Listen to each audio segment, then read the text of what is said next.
rappeler que la beauté nous sauve d'abord de notre incapacité à nous écouter. Quand vous avez une émotion esthétique, quand vous dites c'est beau, parlant certes d'un rouge à lèvres, mais maintenant on peut aborder quand même d'autres sujets. Enfin, si c'est possible, mais on va ensuite revenir au rouge à lèvres, je vous rassure. Si vous dites c'est beau d'un paysage, si vous dites c'est beau d'un homme ou d'une femme, si vous dites c'est beau d'une chanson, d'une mélodie, et si vraiment vous avez du plaisir esthétique, alors c'est vous que vous écoutez lorsque vous dites c'est beau. Et non pas l'histoire de l'art, non pas tel critique érudit, non pas ce qu'on vous a dit de cette beauté. Dire c'est beau, éprouver du plaisir esthétique, c'est réapprendre à s'écouter. Mais attention, comme l'a très bien suggéré Sophie Chassa, à s'écouter, il s'agit de savoir si on écoute une part de soi, ou alors si on s'écoute soit tout entier. Une thèse très intéressante, qui est celle de Kant, qui n'est pas vraiment n'importe qui, et qui a écrit quelques 1000 pages à ce sujet, c'est que quand je dis que c'est beau, non seulement je réapprends à m'écouter, c'est moi qui trouve ça beau. C'est pas le on dit du critère, du diktat, de l'époque, de la civilisation ou du snobisme. Quand je dis que c'est beau, c'est moi que j'écoute, mais quel moi? Le moi réconcilié. C'est-à-dire qu'on a tous vécu ça souvent. Quand on juge de choses sur un terrain non esthétique, quand on dit par exemple ça c'est vrai ou c'est faux, quand on dit c'est bien, c'est mal, quand on dit ça ne se fait pas, ça se fait, on a des critères, mais on doute encore. C'est-à-dire qu'on n'est pas sûr de ces jugements. La loi existe, mais est-ce que c'est vraiment illégal? La morale existe, mais est-ce que c'est vraiment mal? Voilà. Mais qu'est-ce qui se passe quand on dit que c'est beau? Non seulement il n'y a pas de critères, si c'est une émotion esthétique forte, dit Kant, mais en plus, je ne doute plus. Je ne sais pas si vous voyez la différence. On passe sa vie à douter alors qu'on est saturé de critères. Et bien, la beauté nous donne le pouvoir d'arrêter de douter dans le moment même où on se passe des critères. Ça veut dire quoi? Ça veut dire que le plaisir esthétique, c'est de l'estime de soi pure. Voilà pourquoi on est sur un terrain, je dirais, psychologique de développement personnel. Et il faut assumer ce terrain, parce que souvent les philosophes n'aiment pas trop se mélanger à ceux qui parlent de développement personnel. Et moi, je pense profondément qu'avoir du plaisir esthétique, multiplier les expériences esthétiques en allant au musée, en allant dans la campagne, en écoutant de la musique, c'est à chaque fois que le plaisir esthétique nous gagne et nous remplit, un gain considérable en termes d'estime de soi. J'apprends à m'écouter, mais attention, j'apprends que le critère, c'est ce que la beauté me fait. On est en train de dire ici que ce qui compte, c'est pas ce qui fait que c'est beau, question qui est posée depuis 2500 ans. Et on n'a pas la réponse. Ce qui compte, c'est ce que la beauté me fait. Grosse nuance. Ce qui fait que c'est beau, en fait, on n'en sait rien. Le fait que les critères aient été si souvent affirmés et si souvent infirmés, le fait que les critères changent avec les époques, ça n'est pas intéressant du tout. Ça intéresse beaucoup ceux qui veulent dire que oui, ça dépend, que tout dépend des lieux, tout dépend de l'espace. Et il y a beaucoup de gens qui sont passionnés par le fait que finalement les critères changent. Et ça, c'est la grande question. Mais si les critères changent, qu'est-ce que ça veut dire? Est-ce qu'il y a une beauté objective? Est-ce que finalement, ça ne dépend pas des goûts, de l'histoire, de la culture? Mais tout ça n'a absolument aucun intérêt. Vous savez ce que ça veut dire, ça? Cette fascination pour le relativisme, cette manière de dire oui, mais comment tu peux parler de la beauté, de ce que la beauté nous fait, alors que ici ou là, la beauté est différente? Mais ça n'a aucun intérêt, ce genre de remarque. C'est de la haine de la pensée. Ça veut dire quoi? De toujours ramener celui qui voudrait généraliser au relativisme. C'est une haine de la véritable pensée qui s'intéresse profondément à ce que la beauté me fait. Alors évidemment, si je suis égyptien il y a 3000 ans, je ne trouve pas la même chose belle que si je suis moscovite il y a 50 ans. Et par contre, peut-être que ce que la beauté fait à l'égyptien comme au moscovite, c'est la même chose. Vous voyez l'intérêt? Et ben, c'est cette chose-là qui, moi, m'intéresse. Et cette chose-là, ça s'appelle, en termes kantiens, l'harmonie interne de la subjectivité. Ça s'appelle la réconciliation interne. Je passe ma vie à être déchiré, à être habité par un conflit intérieur. J'ai décidé de faire un régime, et puis je vois un délicieux tiramisu. Conflit entre la sensibilité et l'entendement. J'ai décidé de bien me comporter bien, de bien me comporter, et je me venge encore de quelqu'un qui m'a fait du mal. Conflit entre la raison morale et la passion sensible. Nos vies quotidiennes sont saturées de ces conflits. C'est épuisant. Et le moment du plaisir esthétique, c'est un petit moment de fin du conflit. La beauté a ce pouvoir de me mettre d'accord avec moi-même, de me réconcilier profondément. Du moins, c'est la thèse de Kant. Alors, on pourrait le dire encore plus simplement, c'est que la beauté nous sauve de cette incapacité à s'écouter et à se faire confiance. Alors on va vouloir, parce qu'on ne s'écoute pas, parce qu'on n'est pas capable de se dire que le critère, c'est ce que j'ai en moi comme émotion intéressante, alors on va s'accrocher à des critères extérieurs. Et ça s'appelle se rassurer dans de la pseudo-objectivité. La beauté nous sauve de cet arrimage factice dans l'objectivité. Elle nous apprend la grandeur de la subjectivité.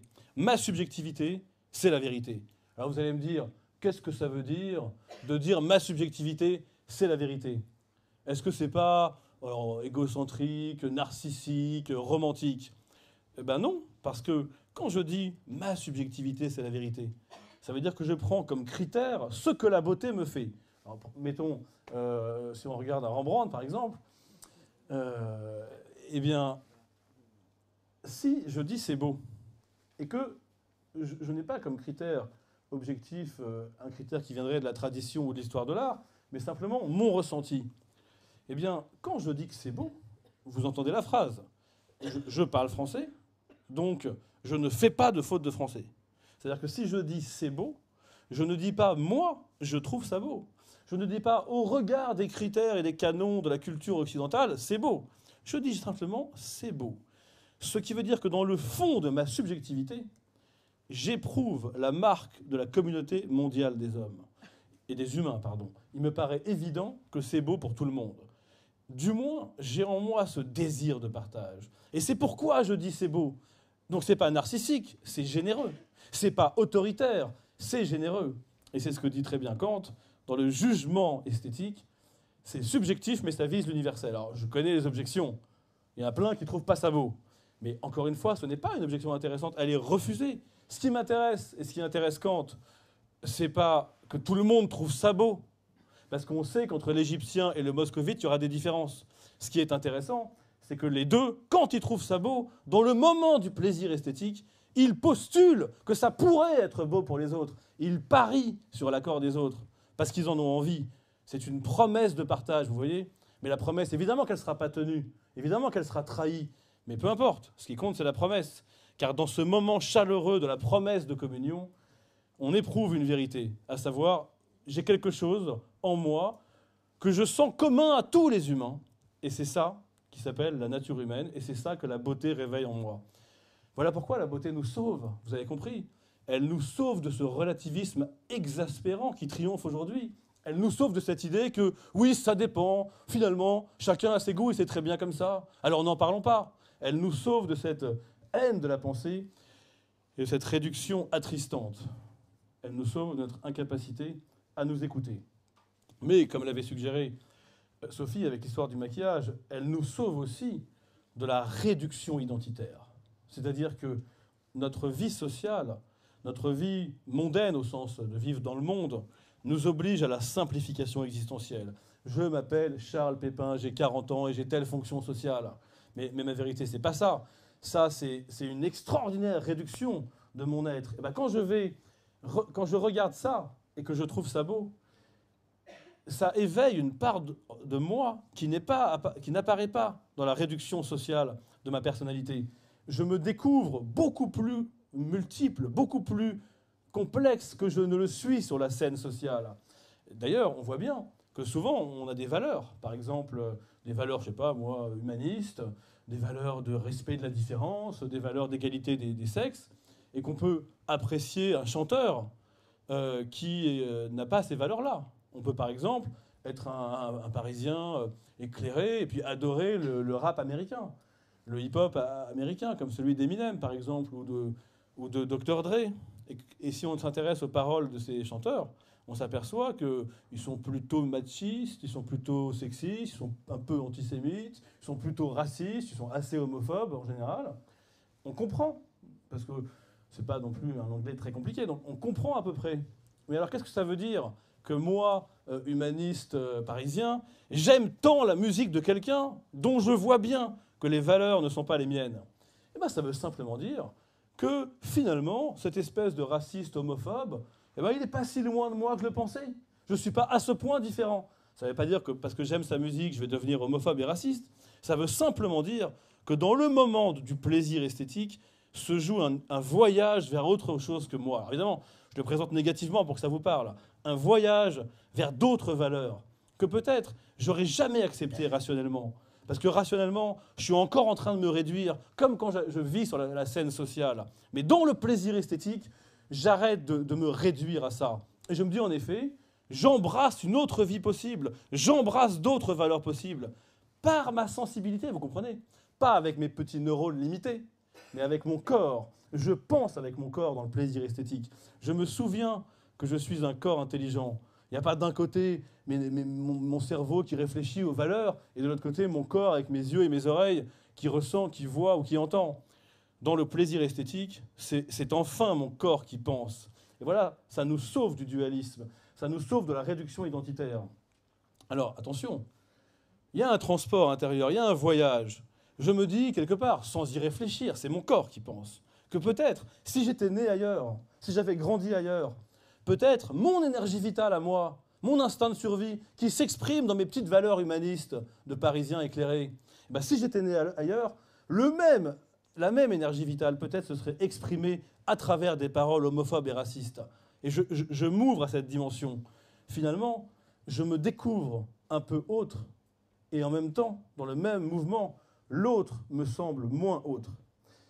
C'est ça l'ouverture que nous apporte le plaisir esthétique. Autre exemple, parce que je vois des sourcils un peu inquiets. On va prendre un autre exemple.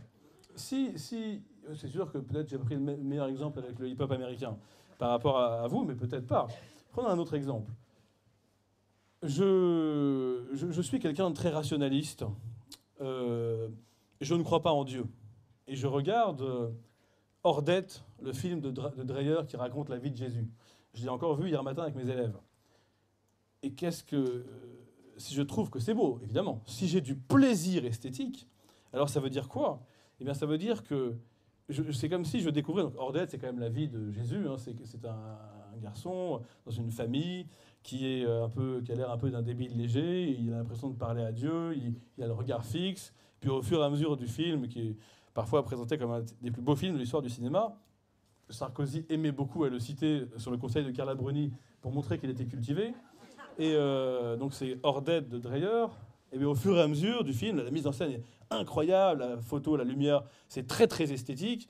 Il y a toujours des plans comme ça où on voit donc, Jésus, donc Johannes, qui s'en va comme un sauvage en haut d'une colline, et puis c'est filmé d'en dessous, et on voit de la lumière, enfin c'est totalement mystique. Et puis au fur et à mesure, on comprend en fait, qu'il n'est pas débile, il n'est pas fou, en fait c'est Jésus. Et c'est tellement Jésus que lorsque son frère... Donc tout le monde un peu se moque de lui. Bien sûr, le pasteur, donc figure de la mondanité, un peu comme le médecin de province, veut tout le temps que ses parents le mettent à l'asile. Donc c'est l'opposition de la religion sociale conformiste et de la vraie foi mystique, tragique et illuminée. C'est un film qui raconte ce que c'est que la foi selon Kierkegaard, à savoir un pari irrationnel. Et bien au fur et à mesure du film, qu'est-ce qu'on voit? C'est qu'en fait c'est Jésus. Son frère va perdre sa femme lors d'un accouchement, le bébé aussi. Et elle est morte depuis quelques jours, et puis le film avance. Johannes semble avoir disparu comme un sauvage dans la forêt, et puis il revient avant qu'on ferme le cercueil. Et là, sur la demande d'une petite nièce, il la ressuscite. Donc c'est quand même une scène assez troublante. Et il dit, je vais prononcer le nom de Jésus, et ses yeux vont s'ouvrir à ce moment-là. Et les yeux s'ouvrent et elle se lève. Et donc c'est le plaisir esthétique qu'on a à ce moment-là. C'est exactement comme le maquillage. Comme tu disais, le maquillage révèle une vérité qu'on ne voulait pas voir, une part de soi. Il y avait une question très intéressante qui disait non, le maquillage superficiel ne révèle pas tout ce qui est caché, mais juste une partie. Là, c'est pareil. Le rationaliste athée, dans le moment du plaisir esthétique, se découvre mystique. Découvre qu'un mystique dort en lui. Et ce qui est passionnant, c'est que quand le film sera terminé, le mystique, il ira se recoucher. Simplement, entre-temps, ça aura vécu. La vie intérieure, c'est ça. Ça s'ouvre, ça se referme, mais c'est pas grave. Heureusement que, d'un côté, je ne deviens pas homophobe parce que j'écoute Eminem et que je ne deviens pas croyant parce que j'ai vu Ordette. Mais ce qui est très intéressant, c'est que j'ai cette liberté. le temps du plaisir esthétique, de faire ce voyage vers d'autres valeurs, vers d'autres vies possibles. À l'intérieur, ça s'ouvre, après, ça se refermera, mais ce n'est pas grave, parce que ce mouvement est celui-là même de la vie, ça s'ouvre, ça se referme. C'est la vie de l'intériorité, c'est la vie intérieure, et c'est l'agrandissement de l'intériorité. La beauté nous sauve de la réduction de l'intériorité que voudrait nous imposer la vie sociale.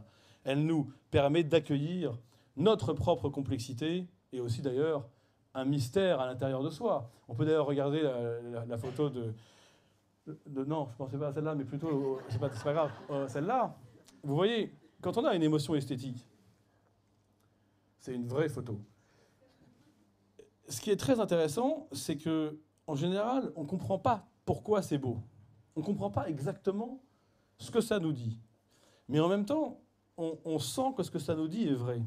Alors, pour faire l'analogie, est-ce que c'est très clair ce que j'ai dit sur l'émotion esthétique qui permet au rationaliste d'accueillir le mystique en lui, l'émotion esthétique qui permet à l'humaniste d'accueillir le raciste en lui? C'est pas très clair. On essaye juste, avec des mots, de nommer ce qui se passe dans la vie de l'intériorité. C'est assez compliqué. Peut-être même que si Nietzsche a raison, ça ne sert à rien d'essayer, que les mots et les concepts ratent la vie intérieure de la subjectivité que l'émotion esthétique éveille. Mais essayons quand même, vu que là on est là pour parler, je ne vais pas me taire maintenant, essayons quand même de le dire. Il s'agit d'accueillir quelque chose de mystérieux. Finalement, quand je dis que je suis plus compliqué que je ne le pensais et que l'émotion esthétique me le révèle, il s'agit pour moi de me tenir face à un mystère qui est en l'occurrence ma vie intérieure. C'est pas très clair, mais d'habitude, on passe sa vie à fuir ce qui n'est pas clair. On passe sa vie à être effrayé par cette obscurité. Eh bien, le plaisir esthétique, c'est l'occasion d'enfin accueillir ce mystère, d'enfin cesser de le fuir. Voilà ce que je voulais dire par rapport à ça. Quand on voit ça, chacun pourra imaginer ou se représenter un paysage qui l'a marqué, un soleil couchant, des cimes enneigées, l'horizon, le scintillement infini du soleil sur la mer, peu importe. Imaginez, souvenez-vous de ce qui vous a fasciné esthétiquement. On ne sait pas pourquoi c'est beau, au fond. Et pourtant, on aime ne pas savoir. Je crois que c'est ça l'essentiel. La beauté nous sauve de la passion explicatrice. Et c'est intéressant que ce soit un philosophe qui le dise. C'est-à-dire que le problème de la philosophie, c'est le même problème que celui de l'humanité. C'est qu'on voudrait expliquer. On voudrait tout comprendre. Et d'autant plus aujourd'hui, parce que je vous signale qu'aujourd'hui, quand même, au plan mondial, qu'est-ce qui triomphe? C'est ce qu'on appelle les neurosciences. Qu'est-ce qui triomphe? C'est le cognitivisme américain. Qu'est-ce qui triomphe? C'est une vision de l'homme au sein de laquelle on voudrait expliquer le mystère de la subjectivité, de l'intériorité. On voudrait faire rentrer le psychisme dans des profils types, dans des cases. Et du coup, ça crée énormément de malheur, parce qu'on voit bien qu'il y a plein de choses qu'on ne comprend pas. Telle personne m'aimait, elle ne m'aime plus. Finalement, ça ne s'explique pas. Le sens du monde, est-ce que Dieu existe ou pas? Est-ce que cette montagne indique l'existence de Dieu ou son absence? Au fond, on ne le sait pas. Et ce mystère nous effraie. Mais le problème, c'est que, à force de ne pas savoir accueillir le mystère, comme la vie est mystérieuse, on ne cesse de souffrir. Dans le plaisir esthétique, si je contemple ça, ça ne me dérange pas de ne pas savoir pourquoi c'est beau. Et je vois bien que l'infini d'un paysage somptueux me parle de Dieu, c'est sûr. Tout le monde l'a dit depuis saint Thomas, depuis Aristote, jusqu'à chacun d'entre vous, dès qu'il contemple la nature. Ça pose la question de Dieu, évidemment. Est-ce que c'est Dieu qui l'a créé? Est-ce que ça peut exister s'il n'y a pas de Dieu? Est-ce que c'est plus beau si Dieu n'existe pas ou s'il existe? Parce que s'il existe, c'est comme l'indice de son existence, donc c'est déjà pas mal. C'est beau. Disons que c'est une beauté qui indique la vérité de Dieu. Mais s'il n'existe pas, c'est encore mieux, puisqu'il n'existe même pas, et la beauté, elle existe. Et elle n'est l'indice de rien. Et toutes ces questions, eh bien, dans le plaisir esthétique, nous aimons ne pas avoir la réponse. Voilà qui nous sauve de la passion explicatrice, de l'obsession de la maîtrise. Voilà qui nous libère profondément, car cela nous aide à accueillir ce que nous passons notre vie à fuir, à savoir le mystère du monde, et bien sûr aussi son propre mystère. Mais je ne voudrais pas m'arrêter sur cette idée du mystère, qui est quand même un peu trop mystérieuse. On peut essayer de l'éclairer un petit peu. Hegel, comme Platon, a eu cette très belle phrase. Hegel disait « la beauté est l'éclat de la vérité ». Et Platon, la beauté est la splendeur du vrai. Eh bien, en effet, regardons Rembrandt, l'autoportrait de Rembrandt, ou même cette dune. Il me paraît évident que, alors que nous avons du mal à savoir ce que c'est que la vérité de l'âme humaine, ou la vérité du monde, ou la vérité de Dieu, que lorsque nous avons une émotion esthétique, eh bien, nous sentons qu'il y a de la vérité, d'une certaine manière. Alors, quelle vérité, on ne sait pas trop. Mais vous voyez bien que si on est sensible à la beauté de cet autoportrait de Rembrandt, eh bien, cette beauté est évidemment, il n'y a pas de discussion, si on y est sensible, l'éclat d'une certaine vérité quant à Rembrandt lui-même, et puis, au-delà, quant à la condition humaine en général. Alors, ensuite, les gens disent, oui, mais de quelle vérité s'agit-il? Et puis certains philosophes, comme Hegel, vont essayer d'expliquer de quelle vérité il s'agit. Hegel, lui, il prend l'autoportrait de Rembrandt, il prend un tableau de Bruegel, il prend le sphinx égyptien, et il nous montre comment les formes symbolisent une vérité que lui démontre être la vérité.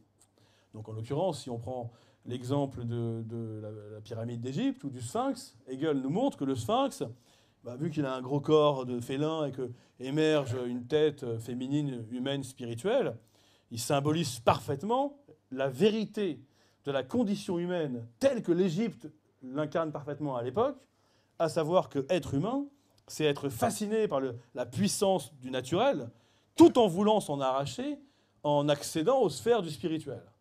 Et d'ailleurs, il explique comment la culture égyptienne, c'est exactement ça, puisque tout dans l'Égypte, l'irrigation, la politique, les pharaons, manifestent cette ambivalence. D'un côté, il y a la nature, les crues du Nil, le pharaon de père en fils, la loi du sang. De l'autre côté, il y a la culture, puisque les pharaons étaient entourés de sortes d'énarques, d'une administration très sophistiquée, et que par-dessus les crues du Nil, il y avait des systèmes d'irrigation très savants. Donc en gros, ce qu'on voit dans le sphinx, d'après Hegel, c'est la vérité. La vérité de la condition humaine et la vérité de l'Égypte. Mais sans aller jusqu'à ce que dit Hegel. Moi, ce que je trouve très intéressant, c'est de sentir que la beauté est l'éclat de la vérité, mais en n'ayant même pas envie de savoir de quelle vérité il s'agit. Et c'est ça. La beauté nous sauve à la fois de la coupure avec la vérité et de l'obsession de vouloir savoir qu'est-ce que c'est que cette vérité. Autrement dit, la beauté nous permet de rencontrer quelque chose comme un absolu, comme un irréel, parce qu'on ne se contente pas de cette réalité, mais en même temps, eh bien, on n'a pas trop envie de savoir ce que c'est, ça nous suffit. Voilà. C'est exactement pour ça que le plaisir esthétique est important. Il est vraiment ce qui nous grandit, ce qui nous agrandit du point de vue de l'intériorité, ce qui nous fortifie du point de vue de l'estime de soi, ce qui nous guérit de notre individualisme, puisqu'on dit c'est beau, donc on a envie de partager, ce qui nous guérit et ce qui nous aguerrit, puisque ça nous rend plus forts, ça nous donne le pouvoir de s'écouter, et puis surtout, eh bien, ça nous permet de côtoyer quelque chose qui nous dépasse et dont nous voyons bien que la beauté en est comme l'indice. Prenons un autre exemple. Moi, j'avais vécu ça en écoutant David Bowie quand j'avais 14-15 ans. Je ne comprenais pas l'anglais à l'époque, d'ailleurs, ça n'a pas tellement changé, mais je ne comprenais pas très bien l'anglais. J'écoute David Bowie, la chanson Rock'n'Roll Suicide. C'est évident que c'est la vérité. Ça me paraissait sûr que David Bowie me dévoilait la vérité de la condition humaine, la vérité de l'amitié, la vérité de l'amour, la vérité d'un certain mode de vie. Mais au fond, peu importe de quelle vérité il s'agit, l'essentiel est que la beauté fasse signe vers cette vérité-là. Alors ce que je dis est très discutable, et j'espère que vous allez le discuter et que les textos arrivent par centaines. Parce qu'en vérité, on pourrait tout à fait se dire, regardons la dune à nouveau, s'il te plaît, on pourrait tout à fait se dire que justement, il faudrait que je me taise, parce que ce qui est beau, c'est peut-être que la dune soit, et pas qu'elle indique Dieu ou son absence. Et c'est vrai qu'il y a deux façons de voir la beauté. Soit, comme je vous l'ai dit pour l'instant, la beauté me transporte vers un au-delà de la beauté qui est la vérité, qui est l'absolu. Et c'est pour ça que c'est fort et que ça nous sauve de l'enfermement dans le réel. Mais en même temps, on pourrait tout aussi dire que ce qui est magnifique, c'est juste que cela est et que ça me suffit, puisque je le contemple et que cette contemplation me remplit. Et dans ce cas-là, la beauté me sauve du malheur de ne pas savoir se contenter de ce qui est. Vous voyez ? C'est ça qui est absolument fascinant. C'est que finalement, les deux pistes se rejoignent. Dans les deux cas, on a besoin de la beauté pour se saisir de sa puissance comme animal humain. Et puis je dirais, pour récapituler tout ça, c'est que la beauté nous sauve de ce qui d'habitude nous fait souffrir. Notamment, ce qui nous fait souffrir, je l'ai déjà dit, c'est de vouloir tout expliquer. Mais ce qui nous fait souffrir aussi, c'est de vouloir que ce qu'on aime nous appartienne, et nous appartienne pour toujours. Vous avez remarqué que dans un couple, le problème, malgré la beauté de l'amour, aimer l'autre, sa différence, aimer ce qu'on vit ensemble, il y a deux problèmes tout de suite qui vont aller menacer cet amour. Le premier, c'est la possessivité. Mon amour, d'ailleurs, c'est bien clair, c'est mon amour. Hein. Et donc, quelque chose va être gâché à partir du moment où je veux posséder l'autre au lieu de simplement l'aimer et le contempler. Et l'autre problème, c'est que quand on aime quelqu'un, d'ailleurs c'est aussi valable par rapport à des enfants, on n'arrive pas du tout à supporter l'idée que ça va finir un jour. Pourtant, ça va finir. Ne serait-ce que parce que la vie va s'arrêter pas au même moment. Donc, on n'arrive pas à aimer en se contentant de ce qui est. On voudrait que ça dure toujours. Et on n'arrive pas à aimer sans posséder. Pourquoi je parle de ça maintenant? Parce que la beauté nous apprend le véritable amour. Elle nous apprend à aimer sans posséder, et elle nous apprend à aimer sans vouloir que ça dure pour toujours. La preuve, quand vous êtes dans la nature et que vous contemplez cette dune, les formes incroyables qui vous fascinent, eh ben, ça ressemble à l'éternité, mais vous savez que ça n'a qu'un temps, que vous allez partir et ça ne vous dérange pas. Vous vous remplissez simplement de ce qui est, sans rien demander de plus. Première idée, ça nous apprend à aimer en aimant ce qui est, sans vouloir que cela dure pour toujours. Et surtout, deuxième idée, ça nous apprend à aimer sans posséder. Qui aurait l'idée que cette beauté est pour lui? Personne. Et même, je dis que c'est beau. Donc, dans l'instant où ça me touche, moi, au fond, j'ai envie que ça touche les autres. Donc, par définition, j'apprends à aimer sans posséder. Et c'est pour ça que c'est si fort, une grande œuvre d'art, une grande chanson. Quand vous écoutez un concerto pour violon de Bach, concerto pour 4 pianos de Bach, si ça vous touche vraiment, vous avez l'impression que c'est fait pour vous, que ça vous parle à vous, au fond de votre intériorité. Mais en même temps, vous avez envie de le partager. Donc ça ne vous appartient pas. C'est comme si c'était pour vous, sans que vous n'en soyez le propriétaire. Quand vous écoutez une grande musique, eh bien, il ne vous viendrait pas à l'idée de vouloir la posséder. Alors évidemment, le collectionneur qui met 120 millions dans le cri de Munch, ou 100 millions dans un Giacometti, est-ce qu'il veut le posséder? Mais non, ne leur faites pas ce mauvais procès. Ils mettent tant d'argent pour bien dire que c'est impossible à acheter. Ça veut bien dire que l'art vaut tout, que la beauté vaut infiniment, et que l'argent ne vaut rien, puisque 120 millions, c'est tellement énorme que ça ne représente plus rien. Et tous les grands collectionneurs savent très bien qu'ils participent de la vie éternelle de la beauté en étant des passagers. Voilà. Donc au fond, même eux ont compris que aimer vraiment la beauté, c'est l'aimer sans la posséder. Voilà pourquoi peut-être on pourrait dire que la beauté nous sauve de l'incapacité à aimer vraiment, et en ce sens, elle nous apprend à aimer sans posséder et à aimer sans comprendre. Finalement, elle nous sauve quand même de beaucoup de choses. Hein.